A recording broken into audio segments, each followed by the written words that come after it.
This, folks, was a marquee matchup in name only. Clemson has a lot of work to do. Georgia's a machine. Welcome to the Voice of College Football, breaking down the game we all love each and every day with you. Best discussion, debate, and analysis. And this is what we do on Saturdays. Instant analysis with you. And this one is fairly easy to break down. Typically, we've got really good matchups, really good games that go down to the wire.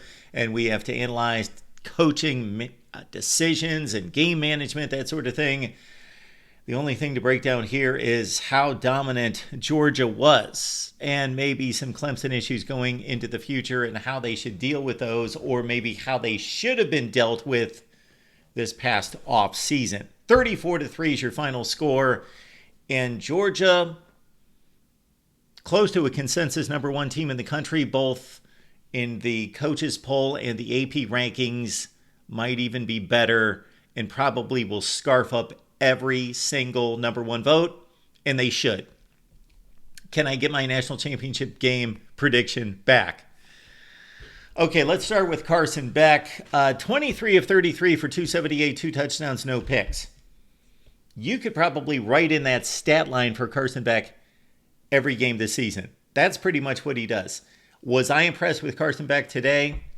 Yeah, I was. Was I wowed? No, I was impressed because he just flat out makes the right decisions, executes the offense, has a strong NFL arm, and delivers the ball downfield on time to the right place at the right time, and takes into consideration where the defense is, where that particular man-on-man coverage defender is, and throws the ball to the right spot. It is not spectacular, but it is freaking efficient. Wow, Carson Beck wants to win a national championship. Does anybody here in the aftermath of this 34-3 demolition have shades going back to the Oregon demolition of 49-3 a couple of years ago in leading to a national championship? That's what it looked like here against Clemson. Clemson is not a bad football team. They are going to get annihilated by the media, by social media, by you. They're not a bad football team, but they are so far from elite. They are so far from where they were at their peak between 2016 and 2018 for sure, into 2020. But we'll get to Clemson in just a second. Okay, so the Georgia pass offense, efficient, on the mark, perfect. Although the Clemson defense acquitted itself well in the first half. They were stopping the run. They were stopping drives. They were holding Georgia to field goals after a scoreless first quarter. But you had that feeling, okay, Clemson is playing tough. They're using their strength, which is front seven on defense, and really the entire defense for Clemson. They're holding up right now. But the yards were coming at a snail's pace for Clemson. It was a struggle while you were just had that feeling that Georgia was just on the verge of breaking through, and that's exactly what happened. It was only 6-0 at halftime, but those first two drives in the second half by the Dogs were just things of beauty. 6 plays, 75 yards, touchdown. 8 plays, 75 yards, and a touchdown. And what we discovered during those two drives is the new star running back. The guy that is just a bit different than anyone we've seen recently. Georgia lost its two leading rushers, but those guys were not drafted. So there was a downgrade at running back, even though they're excellent college players. Neither one of them drafted. Trevor Etienne on the sideline as what Kirby Smart said, the number one running back, but he may need to reconsider after what we saw in just 11 carries out of Nate Frazier. One of the highest rated recruits in all of college football. Wow, the burst, the explosion, the maturity physically, and in terms of taking in the game. And even though Georgia was well in hand by the time he got the bulk of his touches in this game, he obviously was not letting the situation, the magnitude of the moment, wow him. He was ready for it, and he looked the part. DeAndre Swift is the comparison. I'll take it. If we start at what is the difference between these two teams at this point, we can talk about great skill position players and speed and that sort of thing. And maybe there is a difference with a guy like a Nate Frazier, where Clemson and film off a really nice back, but not that type of back. Clemson wide receiver play has been down in recent years. Antonio Williams trying to change that narrative this season. And of course, Bryant Wesco is a guy that Clemson is excited about, but we saw him on the sideline and come into the game in the second half. He doesn't physically look like he's ready for the punishment of a game like this. But the difference between these two teams, first and foremost, is at the line of scrimmage. The Clemson defensive front was up to the task for much of the first half, but they got worn down because they were on the field too much. Flip to the other side of the ball, and what do we see? We see a Clemson offensive line that's decent. It's going to be able to take on most of that ACC schedule and do just fine. Maybe the entire ACC schedule. Shoot, we may have seen the ACC champions playing today.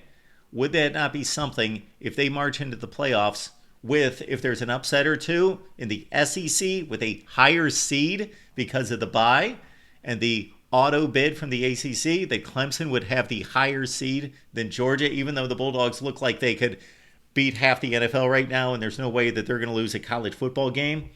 But Clemson's offensive line still has not been recruited to the level and developed to the level that they need to compete, even though they picked up one of the best offensive line coaches in the country last season in Matt Luke.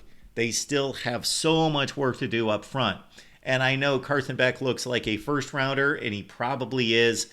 And Cade Klubnik looks like a deer in headlights, like the situation overwhelms him. And this is his second full season of starting after getting some playing time 2 years ago. So he's got enough reps that he should be better.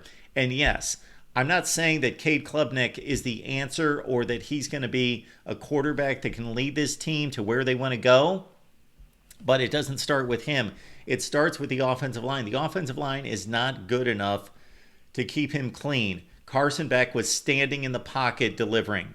Cade Klubnik, number one, I don't think that Clemson has the confidence in him to just have him drop back to pass first and foremost and just dissect the defense downfield. Number two, I don't believe that they've got the confidence in the offensive line, and rightfully so, to call many just straight drop back pass plays. So Klubnik's not shown the ability to execute and deliver downfield on a regular basis, and the offensive line against this type of opponent, which they basically won't face for the rest of the season, don't have the confidence to deliver that offensive line pass pro to keep Klubnik in the pocket for a few seconds to deliver the ball downfield. He threw one beautiful pass to Antonio Williams, who also made in coverage with a great man-to-man coverage on him. Antonio Williams pulled it in when it was still a game at 3-0. And this was where Clemson really had their one shot to stay in the game a little bit longer. It was a close game. They delivered downfield. They got the big play of 36 yards to Williams. And then they had Adam Rendell commit 2 penalties. The one time he was lined up wrong. They had converted the third down into a first down to get them close to the red zone. Nixed. Bad formation. Too many men in the backfield. Should have been on the line of scrimmage. There we go. And Clemson could not recover or convert the 3rd and 14. Most of Georgia's production this season gone from 2023, but this is not a concern outside of Brock Bowers. He's a one-of-a-kind, once-in-a-generation, but though Oscar Delp is certainly one of the best, Dylan Bell had to leave the game. Hopefully he's okay on the Georgia side. A very talented wide receiver left with 5 minutes left in the third quarter. Now, one other guy for Georgia. Of course, Malachi Starks is one of the best defensive backs in the country. We already knew that. But go back. You probably checked out at this point. It was 27-3, 34-3. The catch that he made on the interception down the sideline on the bomb by Cade Klubnik was ridiculous. Contorted his body, twisted all the way around. High pointed the football. It was beautiful. Tracked it all the way down the field. Most wide receivers could not make the catch that Malachi Starks made on that play. Jalen Walker led the defensive line that was dominant. Georgia, it was mentioned early in the game during their dominant defensive run from 2019 through 2022, only giving up 76 yards per game on the ground. 113 the average last year, because the edge play, in which we saw Clemson try to exploit in the first half, and they did a few times. They were able to get to the edge. That has been the sore spot for Georgia's defense.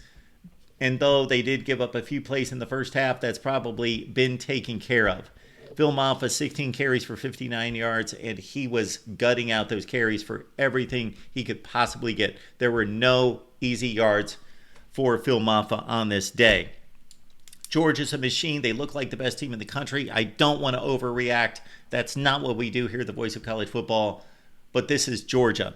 So we know that they've got the championship pedigree. We know that Kirby Smart knows exactly what he's doing, that they have recruited the best roster in all of college football, have most likely the best quarterback in all of college football, the best athleticism, the best line play if you combine offense and defense. And now we see Nate Frazier and what he can do and the explosion. And then we're going to get Trevor Etienne back into the lineup here in a couple weeks. Wow, it's awesome. On the Clemson side, this team, despite what we saw today, could compete for the ACC championship. There is just that much of a difference between the elite and the merely, I think, the best we could expect of Clemson is a top 15 team in the country. So they have taken a sufficient or significant step back. This comes down to Dabo really looking at himself in the mirror and considering what he considers to be his ethics and morality concerning the transfer portal. I don't get the connection myself. I do understand that he feels obligated to the kids that he recruits out of high school and signs to not bring in players over them. However, if you're in the program as a junior or senior at Clemson and there's a stud freshman that comes into the program, they're going to play over the upperclassmen. He's got to go to the transfer portal if he wants to compete at the elite level. They have fallen. He doesn't have the luxury of trying to maintain elite status. They have clearly fallen off that pedestal, and they are slipping down the cliff. They only went 4-4 in the ACC last year. Garrett Riley, I don't know that he's been given the entire autonomy of the offense. Cade Klubnik, they don't have another option. They've got the five-star freshman, Chris Fazina. He's probably not ready to take over this football team. And again, the offensive line has to get much better for Clemson in these types of games. But they're not going to see a team like this the rest of the season unless they make the college football playoffs. Georgia looks the part. They look like the best team in the country with no weaknesses. Don't know, though, if Clemson was the team to expose any potential weaknesses. I don't think they exist. But, of course, Ohio State, Alabama, Texas, Oregon, and others are out there potentially, but not until December or January. Although a couple weeks from now in Tuscaloosa, I'm sure that this effort and this score and this performance got the attention of Kalen DeBoer. All right, appreciate you being here at the Voice of College Football. Leave your comments and questions down below. Instant analysis, Georgia hammers Clemson.